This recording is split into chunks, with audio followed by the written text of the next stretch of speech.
What's going on, NBA fanatics? This is your friendly neighborhood Memphis Grizzlies home of Memphis X, and I talk hoops.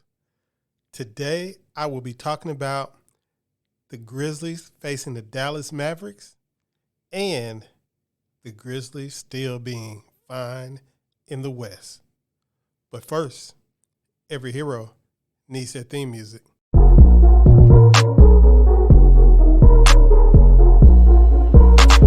Piano. Grizz gang, go hard.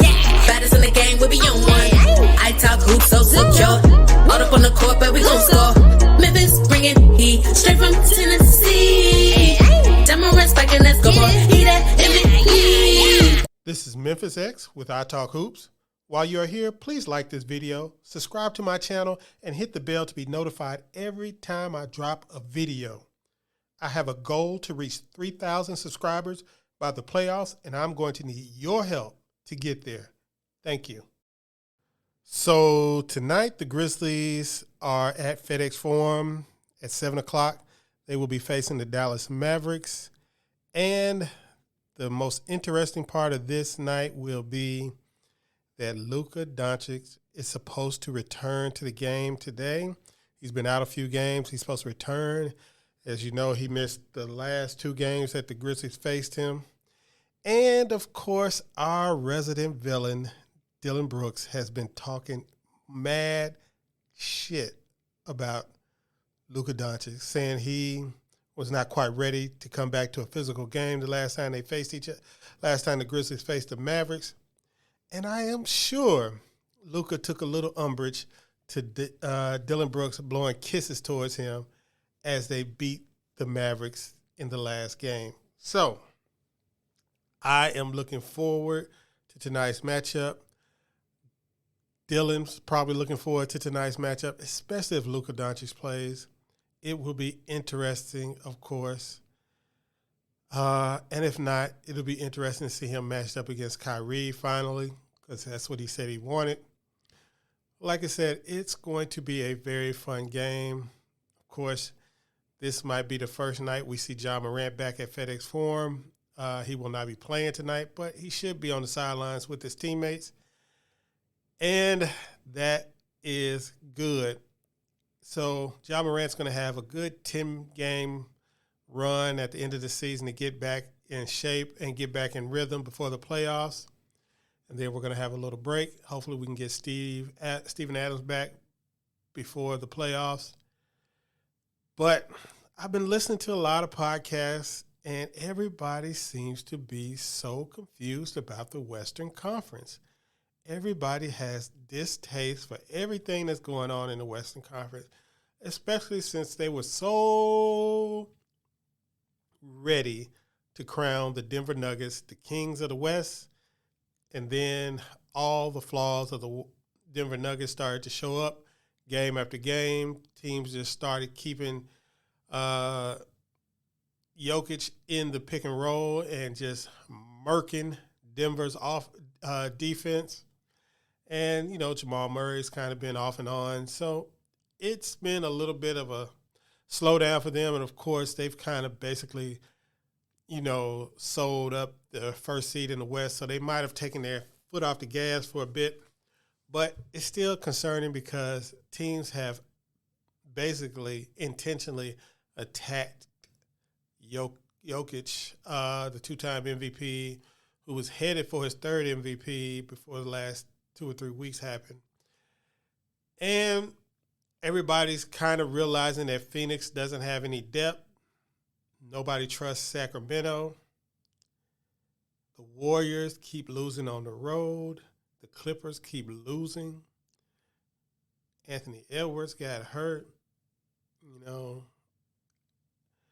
So it's just a matter, it seems like everybody, with all the hullabaloo going around the Grizzlies, everybody forgets that the Grizzlies might still win the West. And that's how I see it. And I am happy because my pick of Grizzlies versus 76ers is still in play with how Joel Embiid and the Sixers are playing right now. They look like they have a chance to make the finals. The Grizzlies, of course, have a chance to make the finals.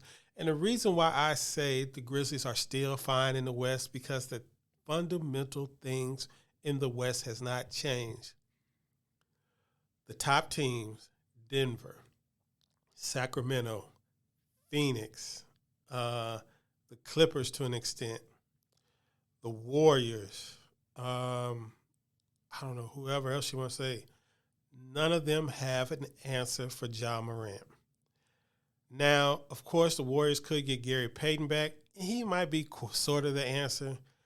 But, of course, you know, that means that you're going to be playing Gary Payton a lot of minutes on the court with Clay and Steph Curry. That means you're going to either have Draymond at small ball 5 or you're going to have, and it might work out with no Andrew Wiggins if they don't get Andrew Wiggins back. But like I said, without Andrew Wiggins, I am not really worried about the Warriors at all. I'm not really worried about the Suns because they have no prayer of guarding Ja Morant. None whatsoever. None. No prayer. I don't know if we can guard Kevin Durant,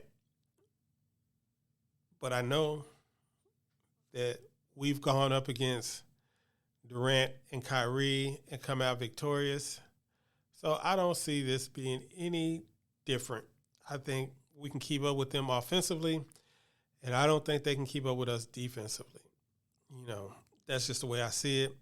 And, of course, the Kings, they are probably the hottest team in the West right now. They are the hottest team in the West right now. But they have one of the worst defenses in the West. And I think that when people really, really concentrate on getting Sabonis in the pick and roll, it's going to be very similar to what's going to happen in Denver. And it's also they're very similar in the fact that these guys are defensive liabilities in the fact that they can't guard out on the perimeter, and they provide very little rim protection. And the teams that they're playing on does not have a secondary rim protector to help combat drives to the lane, and they are going to be giving up some speed drives to the lane because they have very, very poor point-of-attack defense. Now, of course, the Kings got somebody who can play a little point-of-attack defense, but he can't score. And that's the rub with all these teams. Everybody who has a point-of-attack defender that can maybe slow down Ja, they're going to really gut their offense to do it, and that's going to play into the Grizzlies' hands. So, like I said, tonight's game should be fun with Luka returning. Luka versus Dillon Brooks should be must-see TV. I wouldn't miss it for $1 million. So I hope Luka plays, sort of. I would prefer that he took an extra day to get his body right, and we can maybe get us another win over the Mavericks because I have no pride, baby.